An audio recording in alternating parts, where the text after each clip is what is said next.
Good morning, it's Shanna. This week I want to do a deck deep dive, if you will. It's something I have not done before, I don't think. I've done walkthroughs, flip-throughs, but I kind of wanted to dive into this deck a little bit because I think it's gorgeous and why not? Disclaimer, this deck is not in order. I don't know if that's against the rules for a deck deep dive to do it out of order, but you know what? Sometimes I do things that I know are against the rules just because I can, and because I don't know,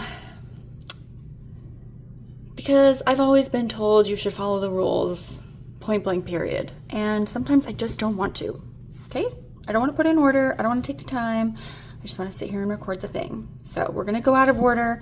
If that drives you crazy, I'm so sorry. Maybe just, well, whatever. If you cannot be here because it's out of order, I understand, and I will catch up with you next time.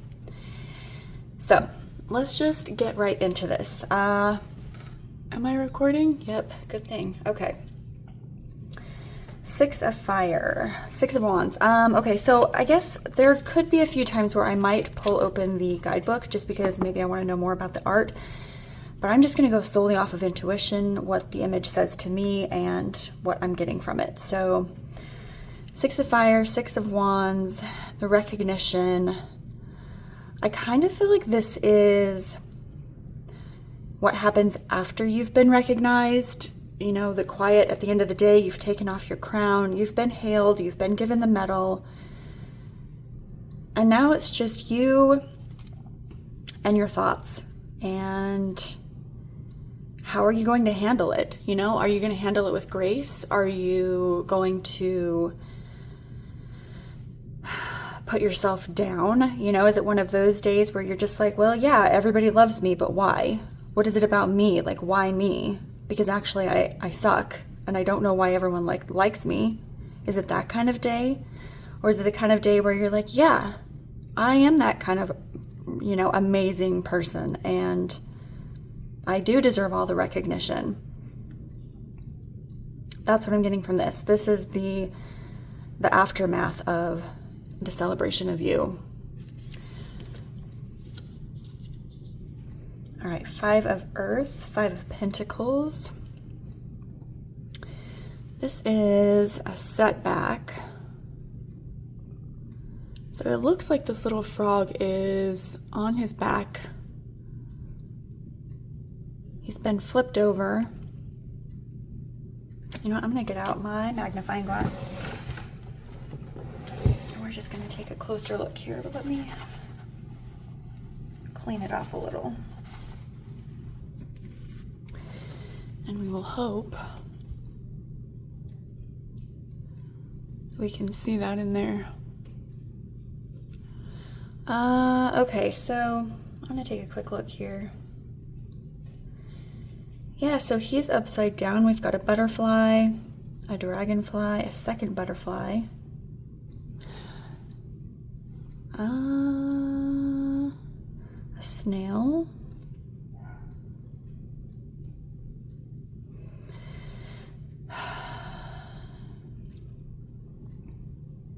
Oh, and then a snake. Here we go. Yikes. Just saw him. Okay, well. Yeah, that's a setback of the century, my friend. I think this guy's toast. Is this a little dead bird? Or is that just a leaf? Well, I'm kind of seeing like maybe, you know what? Should we get a little pointer or something? So to me, this kind of looks like the shape of a bird. Like this is his back, his head, the eye, and his beak. I don't know if that's actually what that is, but here's the snake right here, and he's coiled back in the shadows, about to eat this upside down frog who does not look dead yet. I'm not quite sure how he would get himself out of this. Let's take a look at the guidebook for this one, because I feel like the 5 of Pentacles is that you're experiencing that setback, but there is a way out of it. In the classic Rider-Waite, you've got the church in the background with the windows lit up. So let's take a look and see.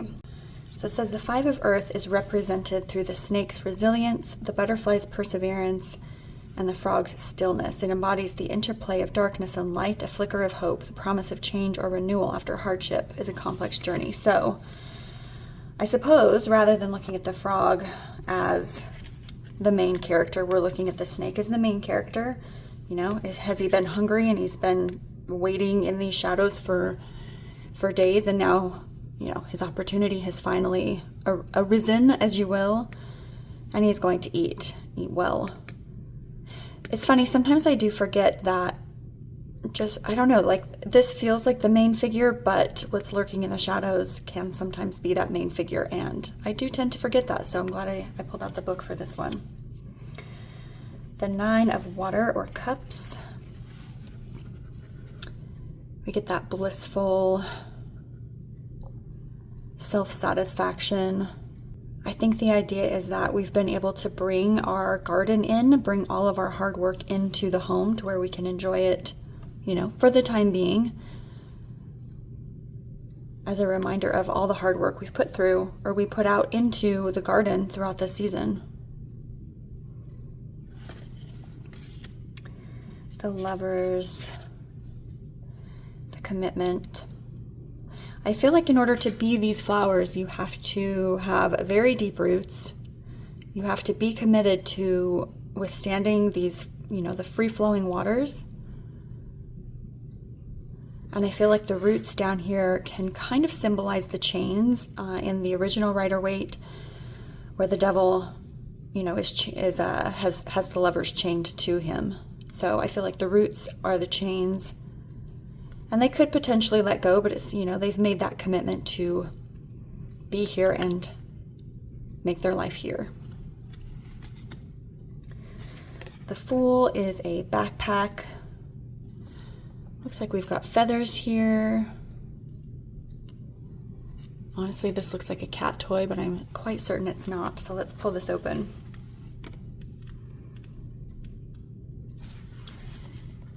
The Falconer's Bag, filled with the bare essentials. Tool of necessity, talisman of sacred trust, heading into the wilderness. Something will find a way to push into unexplored regions and fears. Interesting. Okay.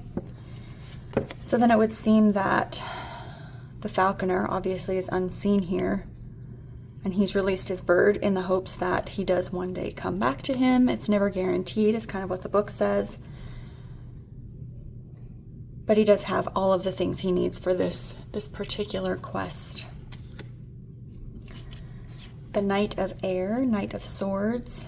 So I'm getting that this fox is, you know, impulsive. He's not being impulsive. He's fighting that urge of impulsivity, waiting for the bunny to come out and be captured.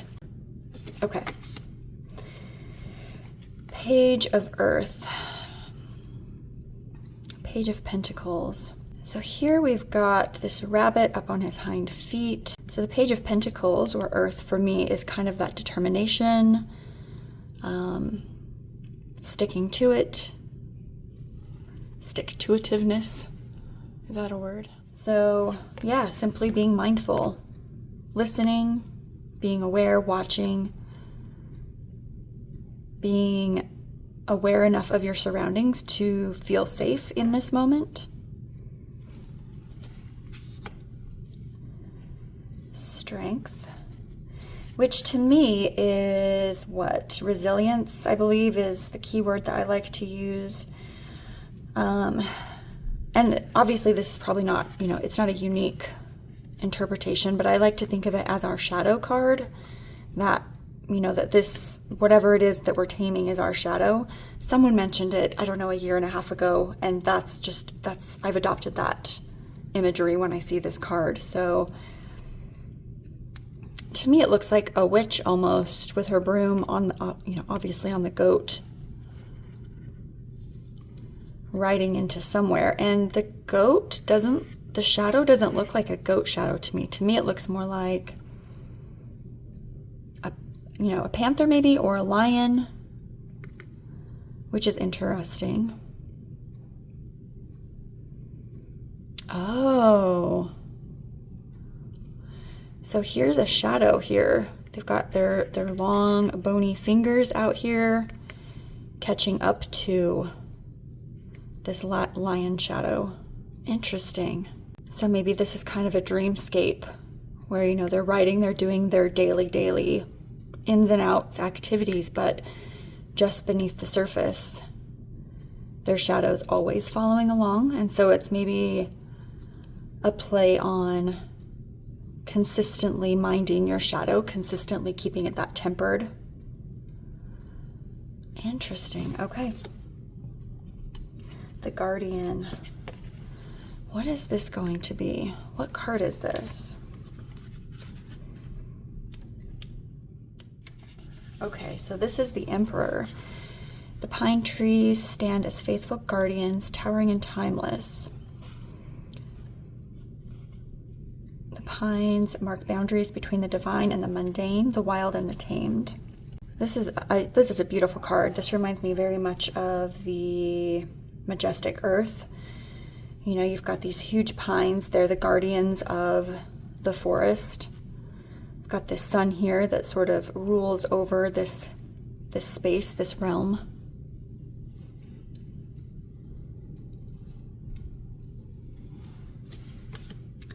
And then we have the Elder. I'm trying to remember. I'm so bad. I still, after all this time, still don't know the order of the majors. Shame on me. So obviously we've got the High Priestess. Okay, I cheated. I had to look it up.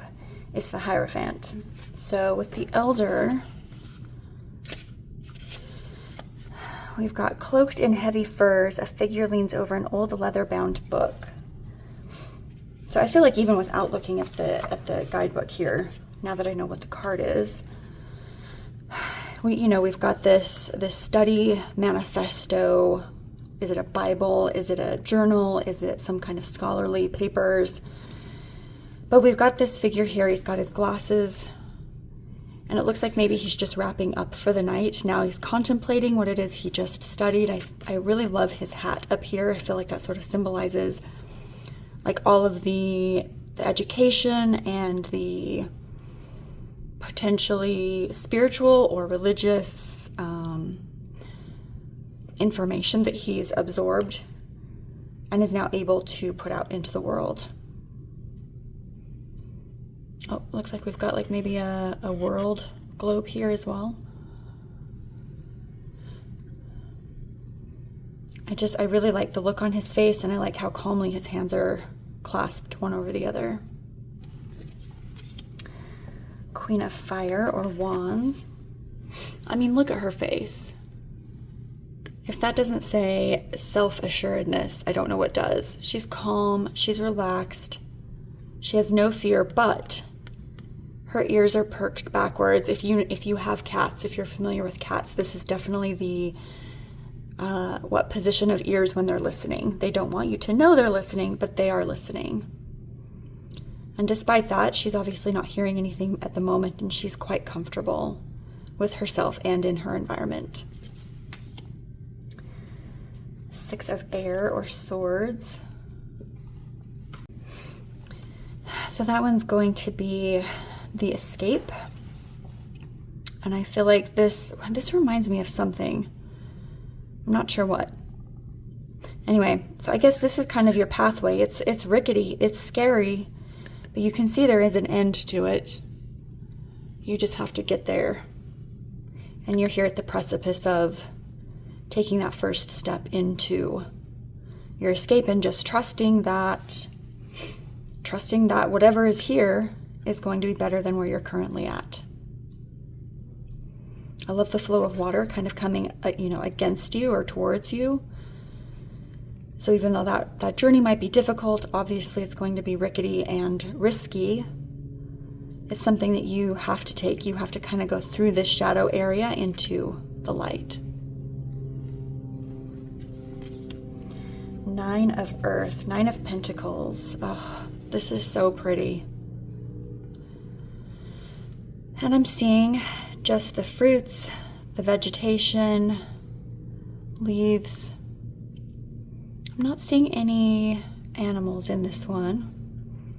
just the sheer abundance of this, the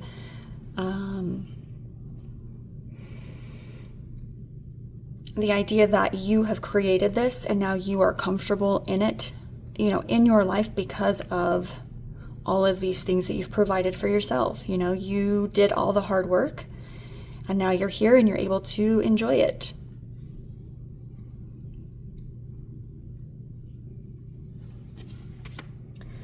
Queen of Earth, Queen of Pentacles.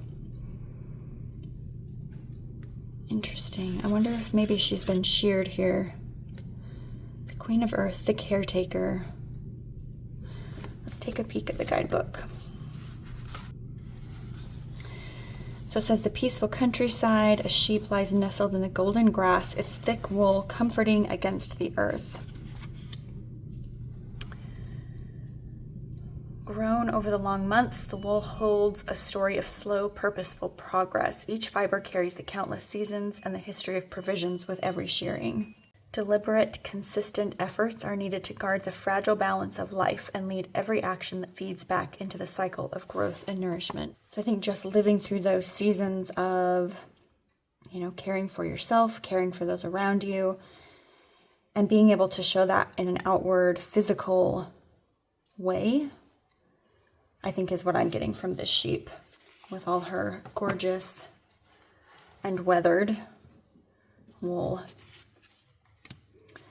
Two of Water, love this one. Two of Cups, just showing that relationship, you know, having each other's back, whether that's romantic or platonic, you know, work related, you're working in sync with each other. It's the cyclical give and take.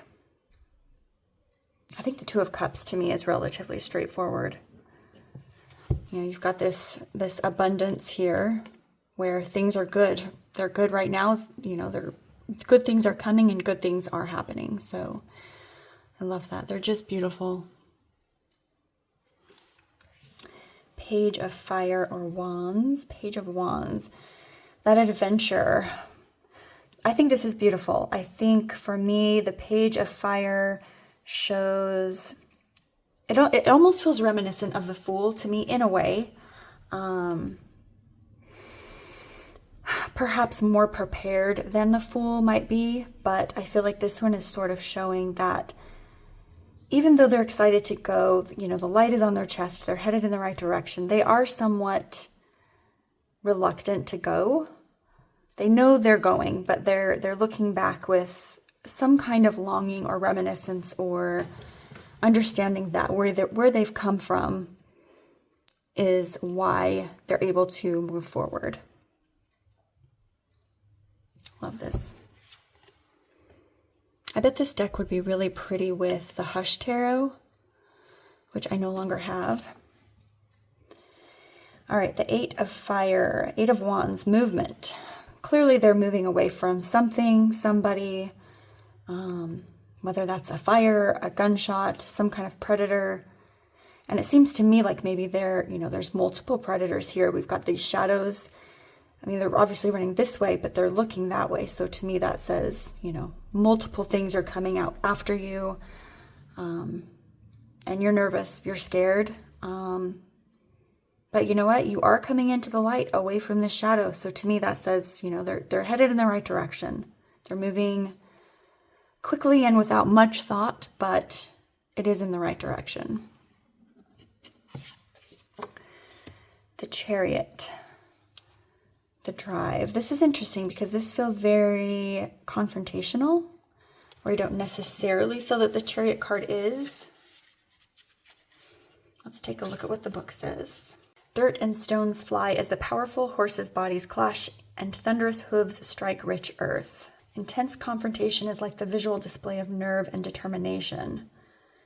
Their struggle suggests this feral energy could spiral into chaos without redirection. Okay, that makes sense. Nervous energy, I can see that, okay. It says the challenge of harnessing the horses reflects the inner battle between willpower and impulse, capturing the ambitions of the chariot. This path is not for the faint of heart. So, okay, especially where I guess putting into context of wild horses versus tame horses, I can see that. You know, they're on their way to somewhere. They've got this nervous energy. They're feeding off of each other.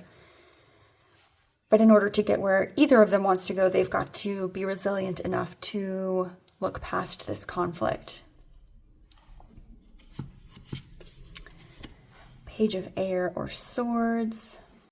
So they're taking it all in. They're not necessarily, their energy isn't chaotic, but they're intensely focused and taking every aspect of their surroundings in. And then the guidebook also mentions, you know, it's natural curiosity is what's going to propel them forward. They're not paralyzed by fear. The Sun. This is gorgeous. I think this captures, you know, where it's the fairy and they're flying, they have their wings. It's capturing the levity and joy that the Sun card tends to signify, symbolize. I love that it's behind their head, like that's, you know, it's their halo. It's part of them. They've just absorbed all of that sun energy and allowing it to fuel them and their happiness. Justice. So justice for me is consequences. So perhaps the consequences of whoever once held these two swords fighting with this big sword, you know, it looks to me like the big sword has taken over these two and now it belongs to this person. Whoever owns this now owns these two as well. The consequences of fighting battles that maybe don't need to be battled, fighting battles that aren't yours, you know, experiencing the consequences of our choices. Four of Earth or Pentacles, that keeping it close, keeping the the eggs in the nest, keeping them close, keeping them safe for good reason, right? In order to proceed with life as usual, we have to sometimes protect what is ours. It's interesting that the parent bird isn't here. You know, we could read into that. I feel like we could read into that in that while we've created this safe haven for our eggs, the bird is confident enough in their skills and their own ability to go off and eat for themselves, right? They've gone and left the nest. They have to trust that they've created a space safe enough to leave their precious cargo in order to flourish, because without eating, it's not going to do these little, the little babies any good if the mother or father bird dies. So I actually really like that. I like that there's no parent bird here. 10 of Water or Cups. We've got that happy family going over this bridge here. It's beautiful. They're very, I would say, given the time frame, it seems they're very prosperous. They've got nice boots, hats, they've got a lot of livestock here, which tends to indicate, some kind of wealth or at least comfort. And I like too that it's just two adults. Not necessarily a couple. It could be a father and daughter, or, a parent figure and a child figure. It could also just be husband and wife, but not necessarily children. Like maybe, this is their family. This is what they've chosen to create their life with. And I think that's beautiful. Very content card here. I love that. 10 of Air or Swords. Yikes. I don't see the spider anywhere. But obviously this butterfly is caught in a web. That's so sad. Interesting, this little tiny red flower down here. I don't know if that was intentional or just, the way it was cropped, but I do like that. I feel like, in this exact scenario, this butterfly is surely dead. Like, I don't think there's a way for a butterfly to get out. However, I feel like in the context of the card, the 10 of Air, there's this little piece of hope still. No matter how tangled we are as humans, not as frail butterflies, we are intelligent enough to pull ourselves up, get out of a situation, and make it better for ourselves. That's what I'm getting from this. Despite this black hole of, the butterfly's probably looking forward here into this black hole of death. But that little tiny flash of red, for me, symbolizes hope. That not all is lost. All right, Ace of Fire, Ace of Wands. Well, Ace of Fire,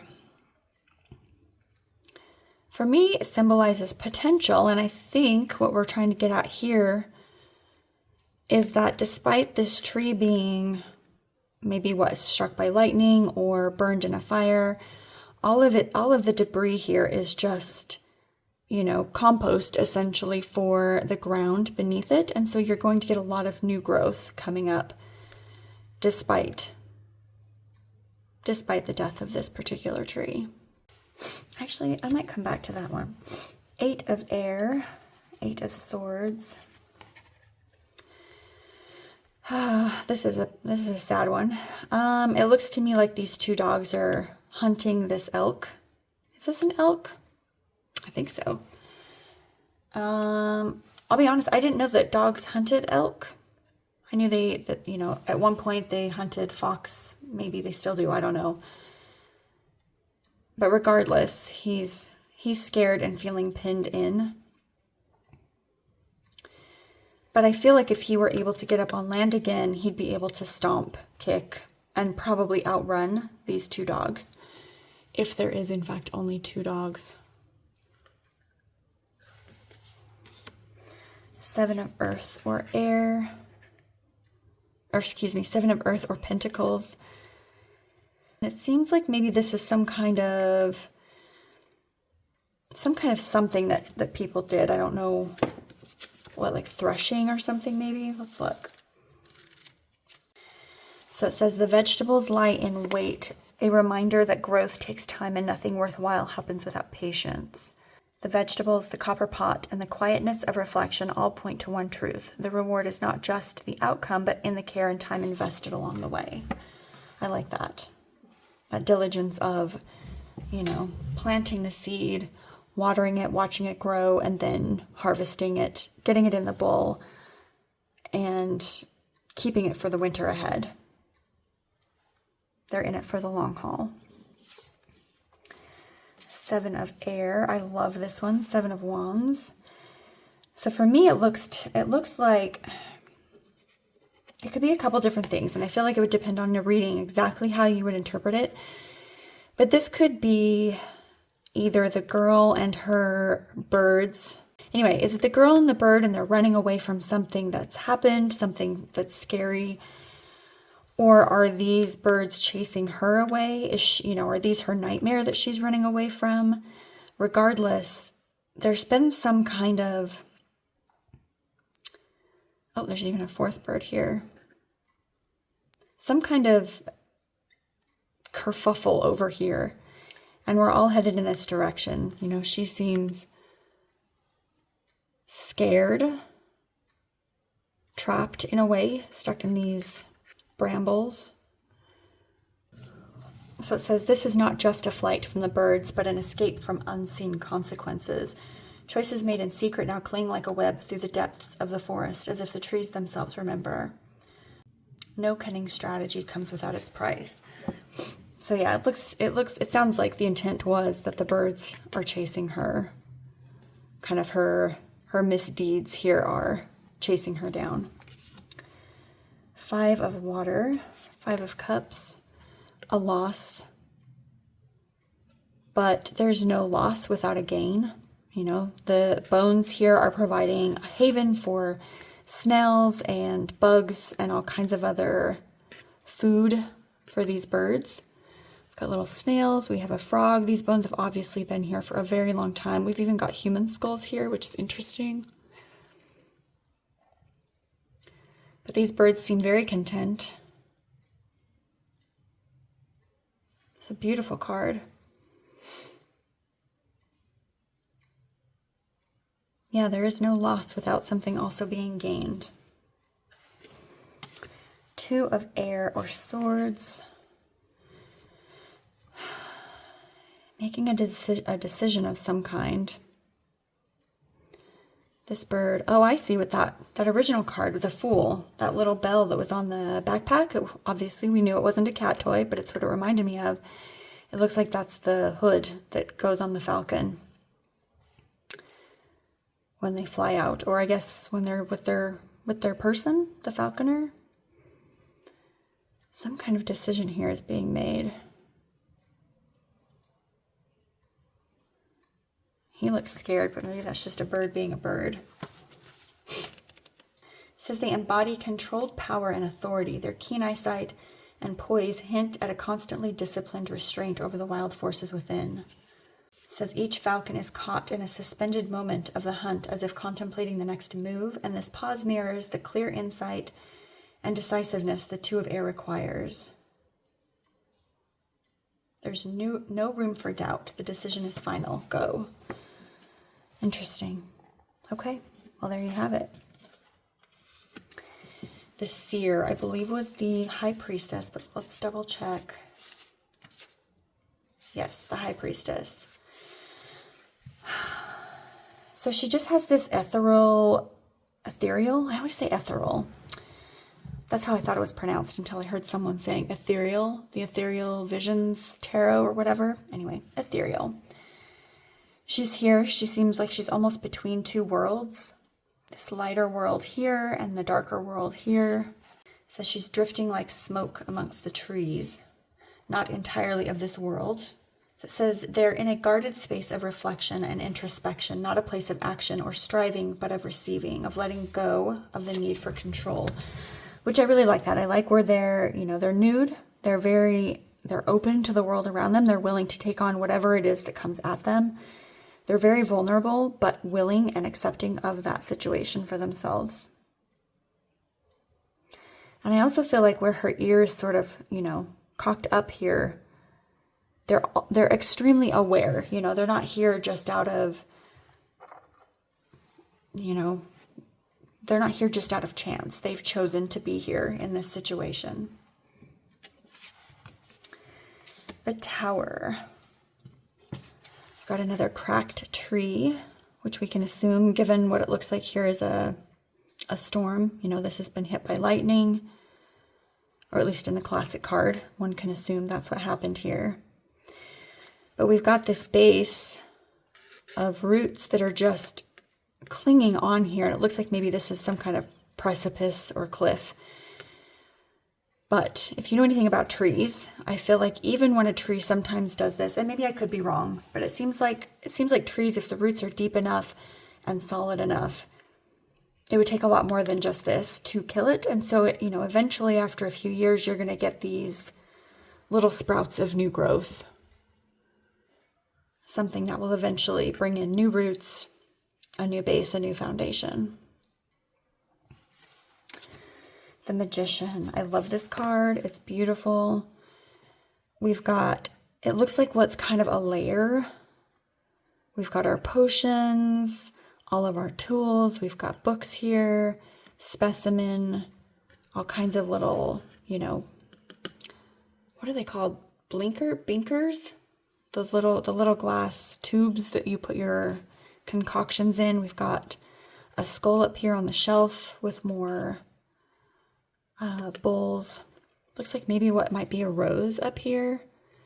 This, and we've got the shadow. I don't see a figure in this card, but this could even be here like a little oven/fireplace type thing.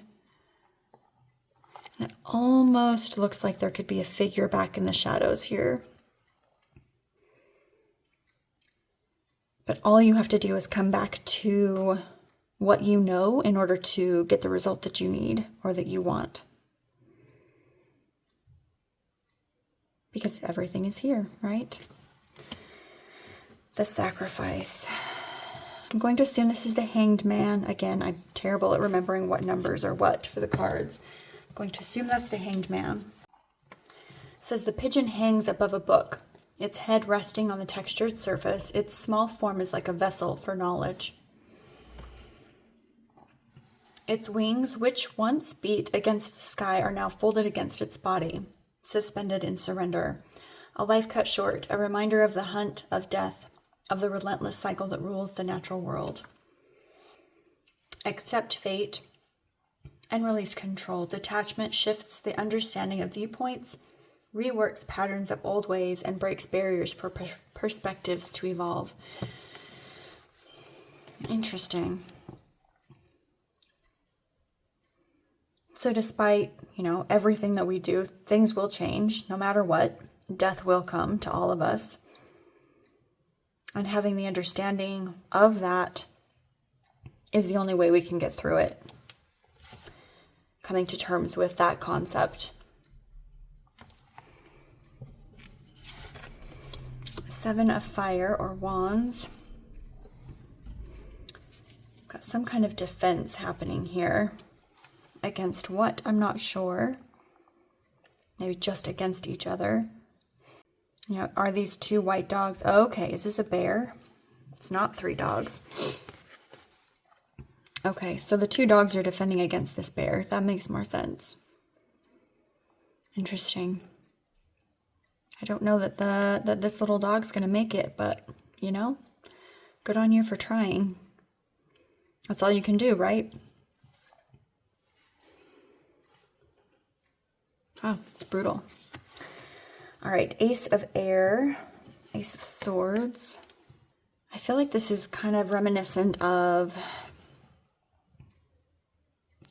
like our college days, even high school days, whatever highest education that you went to, this is reminiscent of long nights studying and marking books and taking notes and memorization, just having that determination to really sink your teeth into whatever it is you're working on, to get through it, to accomplish it, to become better because of it. I'm not sure what these straps necessarily are. Just maybe kind of a symbolism. I'm sure it means something, but without going into the guidebook, what I'm seeing is being tied to these things, having them strapped to you, being beholden to it, beholden to the commitment. And interestingly, there is a fly, so actually we are going to look because I wonder if that fly is mentioned. Interesting. So to me, the fly is saying, despite our determination, maybe these have been sitting here for a while. The fly's gotten a little too comfortable. It's time to swat that fly away, unstrap, and start, digging back into this project, whatever it is. Let's take a peek. Interesting. It doesn't mention the fly, which I actually kind of love because that can be left up to the reader, their interpretation. The Star, which is hope. And when I say these keywords, these are my keywords. These are sort of my jumping off point for me to interpret the card in any given reading. It's a good place for me to start. So it's not, obviously if you're a seasoned reader, that that's not necessarily what it means, just that that's kind of where I go. That's me vocalizing for myself. I feel like this is sort of a spring, like the eternal spring of youth or something, where this figure is about to go in. Looks like maybe they've got a little bird on their finger perched. But it feels like this spring, they've undressed, they're ready to go in and cleanse themselves, start fresh, begin anew. I love this card, actually. Gorgeous. King of Air or Swords. I think this is just the harsh truth of life and death, the harsh realities of the way it goes. Somebody will win, somebody will lose every single time. Sometimes it's you, sometimes it's not. And perhaps reveling in that power when it is you on top. The Wheel. The cycles of change. You know, you've got this deep, dark undergrowth here. And then up here, you've got the brightening sky in the corner. These beautiful beautiful daisies. I assume they're daisies. And then we've got, the dandelions that have gone to seed and are preparing to be blown and scattered. I love that. Very symbolic of, again, kind of coming back to the King of Swords. Sometimes you're on top, sometimes you're on bottom, you know. Everyone has their time in the limelight. And even when you're not in the limelight, I feel like this is a good metaphor for like aging. We're going to come back to that time. And it's just where I am in my life. It's just what I think about. You know, you've got this beautiful blossoming out for everyone to see and indulge with. And then you've got this, I guess this would be like the end of life, right? This would be your death, the death of whomever. But down here, we've got this in-between space where you're not, you know, the bright, wild flower, but you're also not here yet. You're helping this flower grow. You know, you are what's causing, you're the roots, you're the leaves, you're the one that's feeding this space, I guess. So without this, none of these would exist. So that's what I'm getting. Every stage is important, I think is my point. 5 of air or swords. Interesting. Do eagles take down whole deer, whole elk? That's crazy. I guess they do. Or at least that's what it appears has happened. It looks like maybe another one's on their way. Getting ready to fight over the elk's body.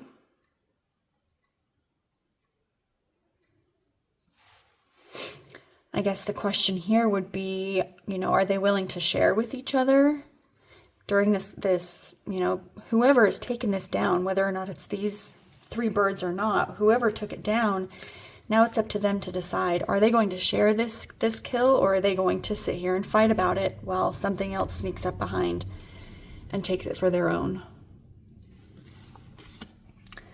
Judgment. This is a very spooky card. The higher calling. It reminds me a little of the Scrooge, one of the 3 ghosts that come and visit Scrooge. That's what this kind of reminds me of. Let's take a look at the guidebook. It says, cloaked and huddled together, the figures somberly step toward the shadows. The eternal travelers cross the boundary between life and death. As they do, they courageously face themselves as they prepare for a confrontation of truths forged by their choices. There's no turning back at this point in the phase. Reflects the ability to grow from past experiences, lessons learned. So, okay, it's kind of an end of life moment where they're passing from life to death. Interesting, from one world to the other. All right, well, we are almost at an hour at this point, so I'm going to stop the video here and make this the first installment. I hadn't intended to, but I wasn't sure how long this was going to take, so I will be posting the second half of this video either later in this week or next week. Either way, stay tuned. Thank you so much for joining me. I wasn't sure if this would be something that I felt confident enough to share, but I think I do. So if you enjoyed it, give me a thumbs up, subscribe, all the good things, and I will catch up with you guys next time.